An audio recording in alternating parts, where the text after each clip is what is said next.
Good morning. I'm here with Ogilvy Television, and we're talking to Sir Martin Sorrell, who leads WPP, of which Ogilvy is a member. The WPP annual report has just been released, and in it... Another brilliant tone. It was just... Turgid, boring tone. Kept me up awake all night reading it. Put you to sleep is the reverse.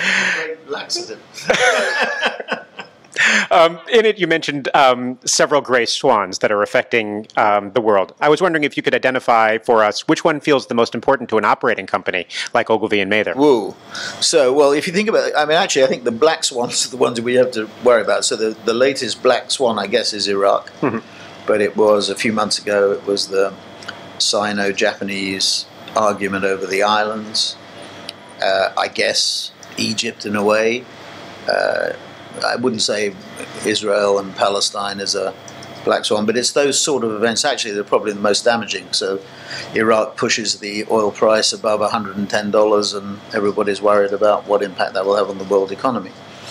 But the grey swans, which are the sort of known unknowns, so it's the unknown unknowns which are the fatal ones really, but it's the known unknowns, Eurozone, well that seems to be sort of under control. That would affect Ogilvy a lot. But Mario Draghi seems to have that under control. Mm-hmm. BRICS hard soft landing, that would affect Ogilvy significantly as well because of its strong positions in all the BRICS and next 11 countries. And that's sort of under control. I mean, India looks better. Our businesses are doing very well in India, generally not just Ogilvy everything, but Modi's ascension, not condescension, but or consension, his ascension is helpful. Very helpful. Brazil, we have some uncertainty because of the election. My own bet would be, if it's worth betting, irrespective of the Brazilian team's success in the World Cup, that Dilma will be re-elected. It'll be a battle, but I think she'll be re-elected. That may quieten things down, but we have to see. Russia obviously is very difficult because of the Crimea. That was a black swan. But right. I guess I didn't mention, but Russia, obviously there's uncertainties around it for good or bad. China, I'm very confident about. New leadership, very focused on anti-corruption, very focused on the 12th five-year plan, the plenum back up to that, which is emphasis on consumption rather than savings, healthcare safety net, and last but not least, very important from our point of view, growth of tertiary service industry. So I think all that, the hard soft landing thing is out there. Eurozone, US economy, the third area, I would say in better shape. We had the slowdown from the government problem, the sequestration issue last year, which sort of probably reduced GMP growth by about 0.5 to 1%. But our results are much better in America, thank goodness.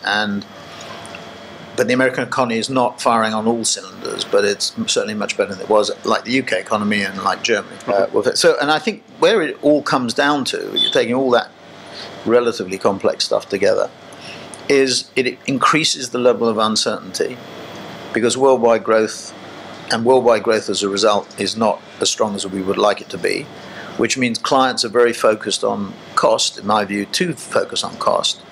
And obviously that puts pressure on us because they make their numbers by reducing their cost rather than growing the top line. We're about growing the top line. So if we can get them to accept that innovation and the related need for creative, and I'm using the word creative in the broadest possible sense, not 30-second TV commercials, but everything, including this year healthcare, according to Cannes, or next year, it'll count. Right. And data visualization may count, I think, next year as well. So it's broadening it completely. And remember, of our $18 or $19 billion of revenue, 4 or 5 is what we call data investment management, which is excluded from reward here. There's another one of the planks that is, I think, of issue to an operating company, and that is the idea of horizontality. None of these are issues, though. They are all opportunities. Forgive the language. If the operating companies don't avail themselves of the opportunity, they become threats. They're issues. Poor choice of words. No. So, certainly as far as I'm concerned. Maybe not as far as you're concerned. Well, I was thinking about it more in terms of an understanding issue. Yeah, the horizontality thing. Well, the thing is that we think, I mean, the people who work at Ogilvy are very proud of Ogilvy, and that's nothing wrong in that. In fact, we want to encourage it. But, you know, let me use an Ogilvy line from American Express, the benefits of membership. And Ogilvy gets a benefit of membership by being part of WPP. And to be very frank about it, and I'll say this, as I'm on Ogilvy TV, I sometimes feel that Ogilvy doesn't take enough advantage of this. Okay? So, and the reason for that is that the average person at Ogilvy, and there are very few average people at Ogilvy, but the average person at Ogilvy is very good. Better than the industry average. I won't say it's better than the WPP average, because that would be a thing, but certainly better than the industry average. Way in excess of the industry average, in my view.